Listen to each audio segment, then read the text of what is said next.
안녕하세요. 상식이 돈이 되는 지식스쿨 크리스티입니다. 오늘은 이상스쿨에서 뜨거운 관심을 받았던 소식을 모아봤습니다. 신종 코로나 바이러스 감염증에 대한 대한민국의 대응에 감명을 받았다. 마이크로소프트 창업주인 빌 게이츠 회장이 문재인 대통령에게 편지를 보내 한국이 코로나 백신 개발에 선두에 있다고 호평했습니다. 빌 게이츠는 한국의 코로나 대응에 감탄하며 한국 정부와 재단 간의 협력을 강화하겠다고 밝혔는데요. 게이츠 회장은 지금과 같이 어려운 시기에 문재인 대통령의 리더십과 세계 복원을 위한 노력에 감사를 표하면서 정부와 게이츠 재단이 함께 코로나 및 여타 글로벌 보건 과제에 대응해 나가며 문 대통령과 함께 일하기를 원했습니다. 또 게이츠 회장은 한국의 민간 분야 백신 개발이 세계적으로 선두에 있다며 칭찬했는데요. 만약 게이츠 재단이 연구비를 지원한 SK 바이오사이언스가 백신 개발에 성공한다면 내년 6월부터 연간 2억 개의 백신을 만들 수 있게 됩니다. 엄청난 가치를 갖게 되는 거죠. 바이오와 관련해 변방국이었던 한국이 이제는 미국, 영국, 일본 같은 바이오 선진국들을 따라잡게 된 겁니다. 한국 바이오 산업은 그동안 선진국들이 100년 넘게 독식해온 최고 부가가치 상품 시장의 중앙으로 진입했습니다. 지금은 위탁 생산 능력이 세계 1위일 뿐만 아니라 코로나 신약 개발과 진단키트, 의약품 제조 거점으로 부상할 정도로 빠르게 발전했죠. 전 세계는 지금 코로나 백신과 치료제 개발을 위해 보이지 않는 전쟁을 벌이고 있는데요. 한국은 이윤을 추구하는 다른 나라들과 다르게 백신과 치료제를 개발하면 공공재로 공급해서 인류애를 우선시하겠다고 밝혔습니다. 한국의 이런 결정에 전 세계는 찬사를 보내고 있죠. 빌 게이츠도 한때 자국의 백신 개발, 특히 모더나는 비판했지만 한국은 다르다고 밝혔습니다. 이제 한국은 코로나 팬데믹 이후 바이오 분야뿐만 아니라 다양한 분야에서 세계의 중심이 되고 있습니다. 그렇다면 과연 한국이 어떤 분야에서 세계의 중심 그리고 기준이 되고 있는지 한번 알아볼까요? 코로나19가 세계적으로 확산되면서 전 세계 모든 나라가 경제 위기를 맞았습니다. 물론 한국도 예외는 아니었죠. 한국은 코로나 때문에 20여 년 만에 최악의 경제 성장률 감소세를 보였는데요. 한국은행이 발표한 2분기 경제 성장률은 마이너스 3.3%였습니다. 지난 1998년 1분기 이후 가장 큰 폭으로 감소한 수치였죠. 이렇게 경제 성장률이 낮아진 건 코로나로 수출이 직격탄을 맞았고 사회적 거리두기로 공장들이 멈춰섰던 게 큰 원인이었습니다. 하지만 전문가들과 정책 기반자들은 한국의 빠른 회복을 주시하고 있는데요. 홍남기 한국경제부총리 겸 기획재정부 장관도 전염병 확산이 둔화하고 해외 생산과 학교, 병원 등의 활동이 재개되면서 3분기 중국식 반등이 가능하다고 밝혔습니다. 경제적으로 성장 쇼크를 받긴 했지만 한국은 GDP 순위 9위도 넘보고 있고요. 국경을 닫지 않아 다른 나라들에 비해 경제적으로 선방한 만큼 다른 나라들보다 더 빨리 회복하고 경제가 반등할 수 있기 때문입니다. 세계적으로 경제가 악화된 상황 속에서도 한국의 경제가 선방할 수 있었던 이유는 한국의 기술력 덕분인데요. 한국은 TV와 반도체, 디스플레이 같은 제조업 강국입니다. 세계에서 한국 제품만 찾을 정도로 한국 제품들이 뛰어나다 보니 지금 같은 시기에도 다른 나라에 비해 경제적으로 선방할 수 있었던 겁니다. 게다가 한국은 전 세계 경제가 침체된데도 불구하고 설비 투자를 최고 수준으로 끌어올린 것도 한몫했는데요. 그리고 수준 높은 IT 기술도 우리 경제를 지키는 데 일조했습니다. 코로나를 추적하고 빠르게 바이오 강국으로 올라설 수 있었던 배경이 한국의 높은 첨단 IT 기술 덕분이었기 때문입니다. 한국은 IT 기술과 데이터 분석을 통해 코로나 확산세를 파악했는데요. 또한 드라이브스루 같은 혁신적인 검사 기법과 빠른 PCR 검사를 통해 감염병을 잘 대처할 수 있었죠. 지금 한국은 코로나19와의 전쟁에서 전 세계 그 어느 나라보다 앞서가고 있습니다. 그런 만큼 외국 기업들도 더더욱 한국으로 몰려오고 있는데요. 미국에서도 한국과의 경제 협력을 더 확대하고 싶어하고 그 외에 수많은 나라에서도 한국에게 배우고 싶어합니다. 한국처럼 얼른 코로나와의 전쟁에서 이겨나가 경제를 회복하기 위해서입니다. 게다가 우리 정부는 전 세계적으로 찬사를 받는 K-방역을 국제 모델로 만들기 위해 18개 분야에서 ISO 국제표준화를 추진하고 있는데요. 감염병 진단기업과 선별진료소 운영 시스템, 역학과 추적, 그리고 격리 및 치료까지 K-방역 모델을 구축하며 세계적으로 국격을 더 높이고 있습니다. 실제로 캐나다와 독일, 이탈리아, 아프리카의 르완다 등 많은 국가에서는 한국의 K-방역을 참고해 각 나라에 맞는 가이드라인을 제작하고 있습니다.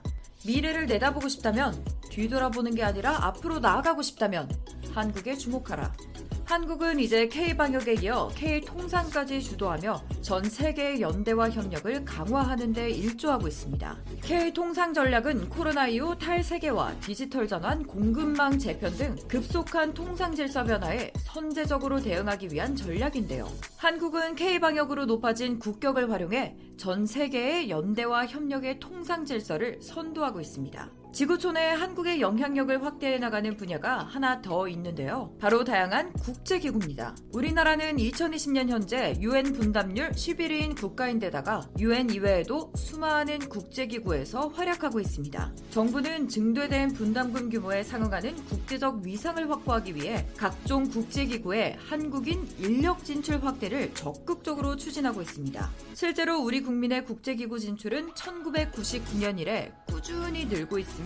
특히 고위직 진출 인원은 1999년 10명 수준에서 2019년 12월엔 38명으로 늘었죠. 유니세프 집행이사국에선 한국이 6회 연속 선출됐고요. 인터폴에선 총재까지 맡으며 각종 세계기구에서 활약을 펼치고 있습니다. 한국은 이제 WTO 최초 여성 사무총장까지 배출해 한국의 국격을 더 높이려고 합니다. 유명희 통상교섭 본부장은 국내 최고의 통상 전문가 중 한 명으로 최초의 여성 WTO 사무총장이 될 수 있는 후보 중 한 명인데요. 유 본부장이 사무총장이 된다면 WTO 다자통상 체제의 보건 강화에 크게 이바지해 K방역, K통상과 함께 한국의 국격을 한 차원 더 높이게 될 겁니다. 이렇게 날이 갈수록 한국의 위상과 영향력이 확대되자 일본은 어떻게든 한국의 발목을 잡으려 치졸하게 굴고 있습니다. 일본이 WTO 사무총장 후보를 두고 같은 아시아 출신인 유 본부장 대신 아프리카 출신의 후보를 지지하겠다고 밝혔거든요. 하지만 우리는 굳이 일본의 치졸한 행동과 유치한 생떼에 말려들 필요가 없습니다. 이미 우리는 전 세계의 중심이 될 만큼 앞서 나가고 있으니까요. 여러분이 자랑스럽게 생각하는 대한민국의 모습엔 또 어떤 것들이 있으신가요? 앞으로 북한이 핵을 포기하는 일은 없을 것이다. 김정은 북한 국무위원장은 6.25 전쟁 휴전 67주년을 맞아 핵 보유국의 위상을 대내외적으로 과시했습니다. 김 위원장은 우리의 믿음직하고 효과적인 지휘적 핵 억제력으로 이 땅에 더는 전쟁이라는 말은 없을 것이며 우리 국가의 안전과 미래는 영원히 굳건하게 담보될 것이라고 말하면서 북한이 핵을 포기하는 일은 없을 거라는 속내를 내비쳤습니다. 끝내 한반도 평화를 망치는 길로 가겠다고 결심한 거죠. 북한의 이번 발언은 향후 북미 협상에서 비핵화 협상은 아예 제외하고 미국과 동등한 핵 보유국이라는 지위로 대화를 하겠다는 뜻으로 보이는데요. 이건 재선 위기를 맞은 트럼프 대통령을 압박해 본인들의 경제 제재를 풀어보려는 속셈으로 보입니다. 북한은 지금 경제 제재뿐만 아니라 코로나의 직격탄까지 맞으며 제2의 고난의 행군이라고 불릴 정도로 심각한 경제난을 겪고 있는데요. 김정은 위원장은 주민들의 고통은 무시한 채 우리를 도발하는 데만 몰두하고 있습니다. 북한은 그동안 6.25 때부터 핵을 보유하려 했었고 지속적으로 한반도의 평화를 위협하며 적화 통일을 노리고 있었습니다. 그래서 전문가들에 따르면 북한이 비핵화를 할 생각이 없음에도 불구하고 회담을 하겠다는 말로 시간을 끌면서 실제로는 핵시설을 가동시켜 지금까지 100개 정도 되는 핵탄두를 만든 것이라고 합니다. 앞에선 비핵화 논의를 할 것처럼 굴면서 뒤에선 핵을 포기하지 않고 끝까지 한반도의 평화를 위협한 겁니다. 이렇게 치사하게 구는 북한은 이제 잠수함에서 쏘아올리는 SLBM도 추진하고 신형 미사일을 개발한다고 하는데요. 게다가 이제 북한의 방사포로 우리의 공군력을 무력화하려는 전쟁 시나리오까지 만들어뒀다고 합니다. 하지만 아무리 북한이 노력하더라도 북한은 한국을 이길 수 없는데요. 경제 수준도 군사력도 우리보다 훨씬 떨어지기 때문입니다. 그런데 대체 북한은 무슨 자신감으로 경제력부터 군사력까지 모든 분야에서 월등히 강한 우리를 계속 도발하는 걸까요? 북한은 꾸준히 우리를 도발하고 있지만 대한민국은 끄떡없습니다. 2020년 한국의 국방비 지출 규모는 전 세계 9위고요. 군사력은 세계 6위일 정도로 군사 강국이기 때문입니다. 이렇게 한국의 군사력은 점점 더 강해지는 동안 북한의 군사력은 오히려 떨어졌는데요. 지난해보다 8단계나 하락한 25위에 그쳤습니다. 한국과 북한의 육해공 전력을 살펴보면요. 우리 육군은 장갑차만 14,000대가 넘고 견인포는 3,000문 넘게 갖고 있습니다. 최근엔 자체 개발한 천무 배치가 늘면서 다연장 로켓포도 575문이나 갖게 됐는데요. 우리 국방부에 따르면 북한의 장갑차 2,500대, 견인포는 1,000문 정도가 있다고 합니다. 북한이 장갑차나 다연장포는 우리보다 많이 갖고 있지만 무기의 능력과 화력, 정확도는 우리보다 훨씬 뒤떨어지죠. 게다가 한국은 북한이 도발하면 바로 북한을 타격할 수 있는 공격용 미사일을 북한보다 많이 갖고 있습니다. 그리고 북한판 이스칸데르급 미사일을 충분히 요격할 수 있는 패트리엇과 같은 방어용 무기도 실전 배치에 북한을 압살할 수 있는 상황이죠. 북한의 해군력도 우리에 비해 초라합니다. 우리 해군은 총 234척의 각종 군함을 갖고 있고 세종대왕급 이지스함 3척을 포함한 최신 함정과 잠수함을 도입해 해군력이 점점 강해지고 있는데요. 북한은 총 984척의 함정을 갖고 있긴 하지만 우리나라처럼 구축함은 없고 호위함과 초계함이 조금 있을 뿐입니다. 그나마 잠수함이 세계에서 가장 많은 수인 83척이 있다고 하네요. 북한과 우리의 가장 큰 전력차는 공군에서 나타납니다. 우리 공군은 항공기 1649대를 갖고 있고 5세대 스텔스 전투기 F-35A와 아파치 공격 헬기를 도입하면서 전력을 강화 중인데요. 반면 북한은 공군력이 엄청 약하다는 평가를 받고 있습니다. 북한이 가진 항공기는 총 949대밖에 되지 않는 데다가 그중에서 가장 최신형 전투기가 90년대에 도입한 미그 29기, 40대가 전부이기 때문입니다. 이렇게 남북 간의 전력차가 크게 나는 만큼 북한이 정신을 못 차리고 계속 도발해온다면 우리가 혼구멍을 내줄 수도 있을 텐데요. 한국군의 수준은 북한과 비교해서도 뛰어나지만 세계적으로도 점점 더 강해지는 추세입니다. 하지만 이렇게 세계적으로 인정받는 대한민국의 군사력에도 약점은 있었습니다. 바로 미군에게 의존했던 대북 감시와 정찰 자산 부족인데요. 현대전은 정보전이라고 할 정도로 상대의 움직임을 파악하는 게 관건입니다. 특히 북한은 기습적인 군사 도발을 자주 해왔고 장거리 탄도미사일 ICBM부터 SLBM 핵무기처럼 다양한 비대칭 무기들에 집착하고 있기 때문에 더더욱 감시하고 정찰할 눈이 필요한데요. 하지만 우리 군의 최대 취약점은 우주 군사력, 즉 우주의 정찰 위성을 쏘아올려 적을 감시, 정찰하는 능력이 낮다는 거였습니다. 우리나라는 고체 연료 로켓을 만들 수가 없어서 그동안 안보 족쇄를 찬 것처럼 미국에게 의지할 수밖에 없었거든요. 미국 정부는 그동안 우리 발사체에 고체 연료를 사용하는 걸 제한해왔습니다. 군사적으로 활용될 가능성이 있다는 이유에서였죠. 그래서 그동안 한국형 우주 발사체는 고체 연료가 아닌 액체 엔진으로만 개발이 진행됐었는데요. 액체 엔진을 사용하면 일간 로켓의 무게와 크기가 늘고 펌프를 이용해 연료를 연소실로 보내기 때문에 연료 탱크와 펌프를 별도로 개발해야 하는 문제가 있습니다. 또 장시간 액체 연료를 보관할 경우 연료 탱크에 부식이 일어나기 때문에 발사 직전에 연료를 주입해야 하고 고체 연료보다 가격이 높다는 점도 단점으로 지적됐죠. 하지만 우리도 이제 고체 연료를 사용할 수 있게 됐습니다. 미국이 고체 연료를 사용할 수 있게 한국과의 미사일 지침 개정에 합의했거든요. 한국은 이제 민간 상업용 로켓 연구와 개발, 그리고 우주 탐사를 위한 발사체 및 인공위성 개발이 한층 활발해질 거고요. 또 군정보 감시와 정찰 능력까지 비약적으로 발전할 수 있게 될 겁니다. 특히 고체 연료 발사체를 활용해 500km에서 2000km까지의 저궤도 군사 정찰 위성이 생기면 한반도 상공을 24시간 감시하는 일명 Unblinking Eye, 깜빡이지 않는 눈을 구현할 수 있게 되죠. 게다가 계획대로 2020년 중후반까지 우리가 자체 개발한 고체 연료 발사체를 이용해 저궤도 군 정찰 위성을 많이 발사하면 북한은 자신들의 군사 동향을 고스란히 노출할 수밖에 없어서 우리 군의 거의 유일한 약점이었던 정보 감시 정찰 능력까지 향상될 수 있습니다. 사실 미국이 우리에게 고체 연료 사용을 허가한 건 중국을 견제하기 위해 한국의 미사일 개발 능력 향상이 필요했기 때문인데요. 우리가 이렇게 본격적인 미사일 개발에 돌입하면서 한미 동맹은 더 끈끈해지게 됐습니다. 사실 그동안 한국은 자체적으로 나라가 정확한 타격을 하는 순항 미사일에서는 전 세계 탑5 안에 드는 미사일 강국이었습니다. 대신 발사체, 그러니까 로켓을 이용해 나라가 엄청난 위력으로 압살하는 탄도미사일 개발에는 좀 약했던 게 사실이죠. 하지만 이젠 다릅니다. 나로호 2단의 킥모터에 국산 고체 로켓을 사용했던 경험이 있고요. 또 우리 군은 세계 최고 수준의 탄두 중량 탄도미사일인 현무4까지 갖고 있으니까요. 게다가 전문가들은 이제 우리 대한민국이 전술핵급으로 평가받는 현무4보다 더 강한 미사일을 개발하고 확보할 수 있는 기회가 열렸다고 평가하고 있죠. 국방과학연구소는 이제 고체연료 로켓 분야에서 상당 수준의 기술을 축적해왔습니다. 이제 우린 더 센 미사일을 개발할 수 있고 더 나아가 고체 ICBM 개발까지도 할 수 있게 된 거죠. 게다가 지금은 미국의 해고산을 대체할 미사일인 공중발사 순항미사일과 극초음속 유도탄까지 개발 예정에 있고요. 또 한국의 뛰어난 잠수함으로 운용할 SLBM까지도 더 업그레이드될 예정입니다.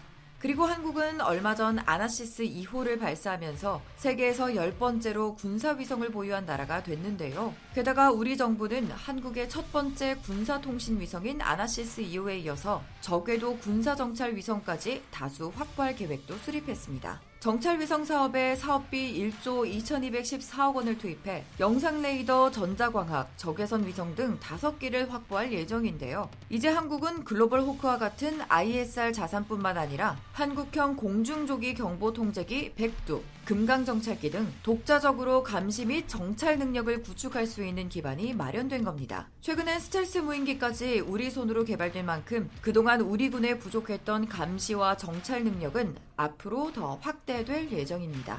어떠한 안보 위협도 막아내고 억제할 수 있는 충분한 국방 능력을 갖췄다. 큰 자부심을 느낀다. 한국은 이제 더 강력하고 정확한 미사일 방어 체계를 갖췄습니다. 북한의 탄도미사일을 중간 높이에서 파괴하는 미사일 성능도 개량 중이고요. 잠수함 발사 탄도미사일을 장착한 신형 잠수함 사업도 추진 중입니다. 또 신형 잠수함과 스텔스기를 탑재할 수 있는 경항모급 상륙함도 제작하고 있고 군사위성을 비롯한 최첨단 방위체계까지 갖추고 있습니다.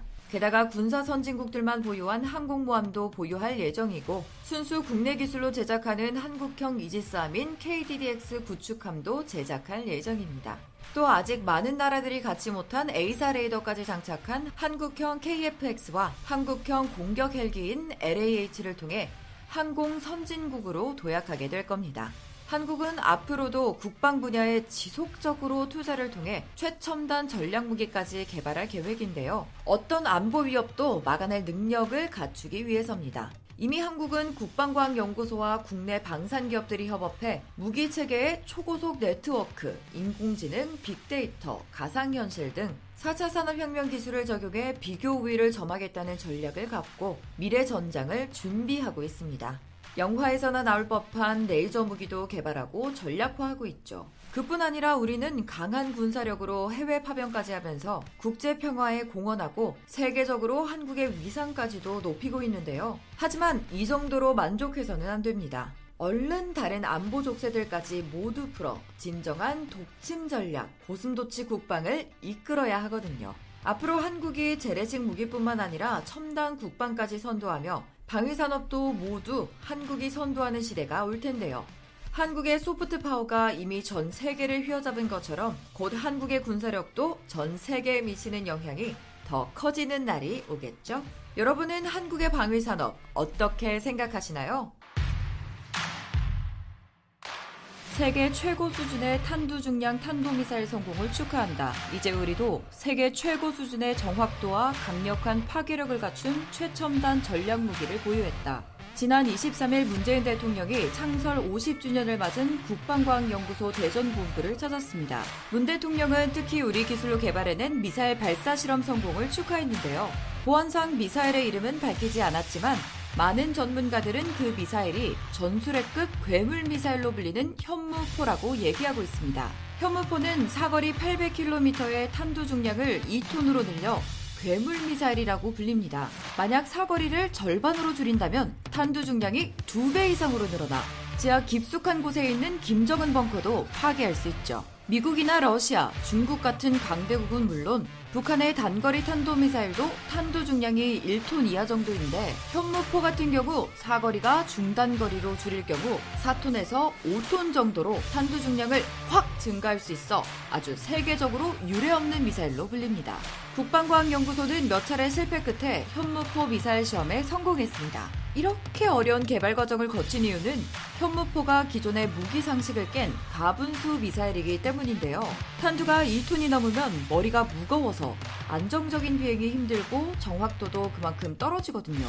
그럼에도 불구하고 탄두 중량이 무거운 괴물 미사일을 개발한 건 지하 100m 이상의 깊이에 있는 이른바 김정은 벙커, 그리고 북한의 지하 전략 목표물을 파괴하기 위해서입니다. 북한의 거의 모든 지하시설을 파괴할 수 있는 현무포는 미국에서 만든 벙커버스터 폭탄보다 강력합니다. 무거운 탄두가 100km 이상의 높은 고도에서 마하 5에서 6 이상의 고속으로 떨어져 충돌하는데, 이 원리는 지구의 운석이 충돌할 때 엄청난 파괴력이 생기는 것과 같다고 합니다. 한국은 현무포뿐만 아니라 미국의 해고산을 대체할 전략 무기들을 자체적으로 보유하기 위해 꾸준히 무기를 개발하고 있는데요. 이제는 차세대 전투기에 장착할 극초음속 미사일과 3대 해구산 전력으로 꼽히는 공중발사 순항 미사일 개발도 논의 중입니다. 극초음속 유도탄의 속도는 기존의 유도탄보다 2배 이상 빠른 마하 5에 이르는데요. 마하 5는 서울 상공에서 250km 떨어진 평양의 북한 지휘부를 향해 발사했을 때 1분 15초 만에 도달할 수 있는 속도입니다. 만약 한국이 이 극초음속 유도탄을 개발한다면 미국, 중국, 러시아에 이어 세계 4번째 개발국이 됩니다. 한국이 우리 자체 기술로 핵탄두 장착까지 가능한 ALCM 개발에 성공한다면 유사시 미국의 해구산 작전에도 기여할 수 있는 무기 체계를 확보하게 되고 군의 전쟁 억제력 태세가 강화된 것으로 평가받을 수 있게 됩니다. 이렇게 한국이 전략 무기들을 개발하면서 많은 나라들이 깜짝 놀라고 있는데요. 최근에 몇몇 방위산업 선진국들만 보유하고 있던 4대 극비 기술을 한국이 국산화에 성공하기도 했습니다. 심지어 더 괴물 같은 성능으로 만들어냈다고 하는데요. 그렇다면 과연 한국이 어떤 기술을 어떻게 개발했기에 전 세계가 깜짝 놀란 걸까요? 최근 한국은 현무포뿐만 아니라 에이사 레이더 개발도 사실상 성공했습니다. 전투기의 눈으로 불리는 에이사 레이더는 천여 개의 표적을 동시에 추적하고 탐지하는 한국형 전투기 사업의 핵심 장비인데요. 장거리 정밀 타격 능력이 승패를 좌우하는 현대 공중전에서 정말 중요한 기술입니다. 에이사 레이더는 국내 기술로 개발이 불가하다는 평가를 받았을 정도로 난이도가 아주 높은데요. 그래서 한국은 2014년 미국에게 전투기 개발 4대 핵심 기술을 이전할 것을 약속받았죠. 하지만 다음해 미 의회에서는 해당 기술 이전을 끝내 거부했습니다. 그래도 한국은 굴하지 않고 자체적으로 개발을 진행했고 결국 기술력을 갖췄는데요. 우리 연구원들의 열정과 노력, 그리고 관련 기관 및 업체들의 적극적인 협조 덕분이었죠. 이렇게 우리 스스로 해냈다는 점에서 남다른 의미가 있는 에이사 레이더가 사실상 완성되면서 한국은 그동안 극비 4대 기술로 불렸던 것들을 모두 국산화하는 데 성공했습니다. 극비 4대 기술에는 에이사 레이더로 전자파를 활용한 탐지, 추적 기술, 적외선을 방출하는 제트기나 헬리콥터를 탐지하는 IRST 기능, 그리고 적외선 센서로 표적을 탐지하고 레이저를 이용해 정밀 타격이 가능한 항전 장비 EOTGP, 끝으로 전자파 방해 장비인 RF 제머가 있는데요. 이 4가지 기술은 5세대 전투기 핵심인 스텔스 기능과 결부되어 있기 때문에 미국에서도 수출하지 않은 것들입니다. 하지만 한국은 이제 극비 기술들을 자체적으로 보유하게 됐습니다. 덕분에 차세대 한국형 전투기 사업과 추후 5세대 전투기 개발에도 큰 성과를 얻을 수 있게 됐죠. 한국의 KF-X 전투기는 4.5세대 전투기로 분류되어 있습니다. 그래도 5세대인 미국산 F-35 전투기보다 운용 비용은 절반이나 적게 들고 기동력은 더 앞서는 능력을 보여주고 있죠. 그런데 이제 스텔스 기능을 자체적으로 갖출 수 있는 만큼 앞으로 성능이 계속 강화될 예정입니다. 이제 한국에서 중국과 일본 같은 주변국들은 압도할 만큼 최강 성능의 한국형 전투기가 탄생하게 된 겁니다. 사실 그동안 KF-X 사업은 쉽지 않았는데요. 전투기를 독자적으로 개발한 적이 없으니 맨 땅에 헤딩식이었거든요. 미국도 기술 제공을 하기로 했다가 말을 바꿔버렸고요. 심지어 공동 개발을 하기로 했던 인도네시아가 중간에 분담금도 내지 않고 기술자들도 귀국시켜버렸습니다. 인도네시아는 분담금을 줄여달라며 이렇게 말했습니다. 서로 우호 관계는 유지하고 싶고 기술 이전의 기회도 놓치고 싶지 않다고 말이죠. 그냥 우리 기술을 날로 먹으려고 한 거나 다름없는 겁니다. 그런데 놀라운 건 돈이 없다고 했던 인도네시아가 그 사이에 프랑스산 전투기를 구매하려는 시도까지 했다는 건데요. 한국은 인도네시아가 빠지게 되면 사업에 차질이 생기는 상황이었습니다. 인도네시아가 전체 개발비 8조 5천억 원 가운데 20%인 1조 7천억 원을 부담하기로 했었는데 고작 2천억 정도만 입금하고 납입을 중단했거든요. 한국이 나머지를 충당하기엔 비용이 너무나도 컸죠. 물론 인도네시아가 KF-X 사업에 발을 빼더라도 손해는 우리보단 인도네시아가 훨씬 크게 봅니다. 지금까지 낸 분담금 2천억 이상을 날릴 뿐더러 현지에서 1천억을 투자한 관련 시설도 사실상 무용지물이 되니까요. 게다가 국가 평판이 떨어지는 것처럼 돈으로 바꿀 수 없는 무형의 손실도 더해주죠. 그런데 웃긴 건 한국이 4대 극비기술 개발에 성공하면서 분위기가 바뀌었다는 겁니다. 인도네시아가 KF-X 사업에 계속 발을 빼려고 했었는데 최근 본국으로 돌아갔던 기술진들이 다시 한국으로 복귀했거든요. 뒤늦게라도 다시 잘해보자고 나선 겁니다. 앞으로 재정 지급 노력을 계속하겠다고 하는데 일단은 지켜봐야겠습니다. 어쨌든 한국이 A사 레이더 개발까지 하면서 한국의 KF-X 사업엔 가속화가 붙었습니다. 그러자 옆나라 일본도 다급했는지 2031년까지 차세대 스텔스기를 만들겠다고 발표했어요. 하지만 일본 전문가들은 일본이 최첨단 전투기를 개발할 능력이 없다며 일본 정부의 계획은 허황된 거라고 비판했습니다. 능력도 없는데 일단 만들겠다고 발표부터 하는 허세였던 거죠. 일본의 군사 저널리스트 키요타니 시니치가 쓴 칼럼에는 일본에는 최첨단 전투기를 개발할 능력이 없고 개발할 능력이 있다고 믿는 건 소위 테크노 내셔널리즘 망상을 뿜는 자기 분수도 모르는 무리들 뿐이라고 합니다. 게다가 일본은 차기 전투기 선정 때도 일본 내 생산 기반을 어떻게 할 건지에 대한 구상도 없었습니다. 그래서 스미모토와 다이셀 같은 일본의 방산 기업들이 방위 사업에서 철수했죠. 지금 일본의 방위 사업은 전 세계에 내보일 만한 수준이 안 되는 상황입니다. 일본은 그저 기술 이전 없이 미국의 F-35A를 최종 조립하는 데만 그쳤고 현재는 스스로 전투기를 만들 수 있는 자체 생산 기반이 전혀 없다고 합니다. 그래서 일부에선 한국산 전투기와 고등 훈련기를 써야 한다는 주장까지 나오고 있는데요. 이렇게 KF-X 전투기가 주변국들을 압도할 최강 무기인 만큼 외국에서 한국 전투기의 위상이 많이 높아졌습니다. 그렇다고 해서 지금 여기에 만족해서는 안 됩니다. KF-X 전투기는 4.5세대인 만큼 스텔스 기능이 5세대보다는 떨어진다는 지적도 있거든요. 게다가 지금 선진국들은 5세대를 건너뛰고 6세대 전투기 개발에 뛰어들고 있는 상황입니다. 그러니까 우리 한국도 스텔스 기능과 레이저 무기를 장착한 6세대 전투기 개발에 얼른 적극적으로 뛰어들어야 합니다. 한국은 이미 레이저 무기를 20년 전부터 개발해오고 있었고 2023년에는 레이저 무기를 전략화할 예정이니까 충분히 6세대 전투기 시장에서도 약진할 수 있을 겁니다. 어떠한 안보 위협도 막아내고 억제할 수 있는 충분한 국방 능력을 갖췄다. 큰 자부심을 느낀다. 70년 전 6.25 전쟁이 벌어졌을 당시 한국은 탱크 한 대도 없었을 정도로 무기 체계가 너무나도 열악했습니다. 하지만 지금 한국은 첨단 무기들을 국산화시켰을 정도로 강한 기술력과 무기 체계를 보유했는데요. 개인 무장인 탄약부터 항공 유도 장치, 함정, 지상 기동 장비, 그리고 통신 전자 장비까지 무기 체계 전반을 아우르는 생산 포트폴리오를 갖췄으니까요. 최근 방위 산업 핵심 부품에선 국산화가 활발히 이뤄지고 있는데요. 방산업체 빅텍은 국내 최초로 잠수함용 전자전 ES 장비까지 국산화시켰고 국군은 얼마 전 수건 사업이었던 군사위성까지 띄웠습니다. 한국 첫 군용 통신 위성인 아나시스 2호는 북한의 전파 교란에 영향을 받지 않고 전송할 수 있는 첨단 통신 시스템을 갖췄습니다.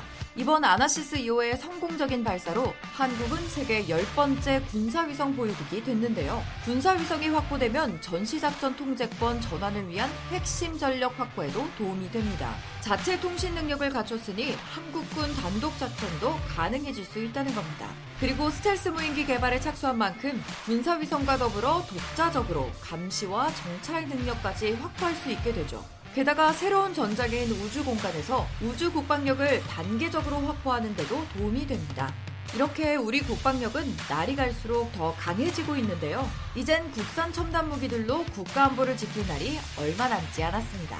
한국은 이제 무인 무기 체계뿐만 아니라 그 어떤 나라보다 앞서가는 4차 산업혁명 기술을 접목해 첨단 무기들을 개발하고 있습니다.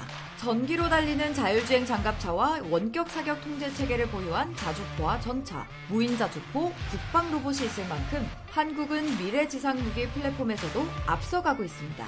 국방부는 첨단 센서와 AI, 무인 로봇, 신소재 등 미래 8대 국방 핵심 기술을 선정했습니다. 국방과학연구소와 국내 방산기업들이 협업해서 무기 체계에서 4차 산업혁명 기술을 적용해 비교 우위를 점하겠다는 전략입니다. 사실 지금도 첨단 기술로 무장한 전장으로의 변화는 빠른 속도로 진행되고 있습니다. AI와 빅데이터를 토대로 한 지휘 통제 체계는 물론 5G, 6G 기반의 초연결 전투 체계, 초소형 곤충형 정찰 로봇, 드론봇, 지능형 어뢰 체계까지 등장했으니까요. 그래서 정부는 국방 분야에 더 투자해 최첨단 전략무기 개발에 박차를 가할 거라고 밝혔습니다. 한국도 이젠 다른 선진국들과 경쟁하면서 밀리테크 4.0 시대를 이끌어갈 준비를 하고 있는 겁니다. 이제 한국은 재래식 무기뿐만 아니라 첨단 국방도 선도하면서 국가와 국민을 지키는 안보를 더욱 튼튼하게 굳히고 있습니다. 그리고 이젠 첨단 국방 능력뿐 아니라 방위 산업도 한국이 선도하는 시대가 다가왔는데요. 그렇게 되면 한국의 소프트 파워가 이미 전 세계를 휘어잡은 것처럼 한국의 군사력도 더 커지고 그래서 전 세계에 미치는 한국의 영향력도 훨씬 더 커지게 될 겁니다. 여러분은 한국의 방위산업 얼마만큼 성장할 수 있다고 생각하시나요? 이와 관련된 여러분의 다양한 의견 댓글로 남겨주시면 감사하겠습니다. 혹시 주식하시나요? 세계 1위 투자가 워렌 버핏도 극찬한 한국의 급등 종목 발굴 사이트 다트 궁금하지 않으신가요? 이 책 한 권이면 왜 급등 종목이 나오는지 완벽히 파악할 수 있다. 오른쪽 버튼을 클릭해주세요. 안녕!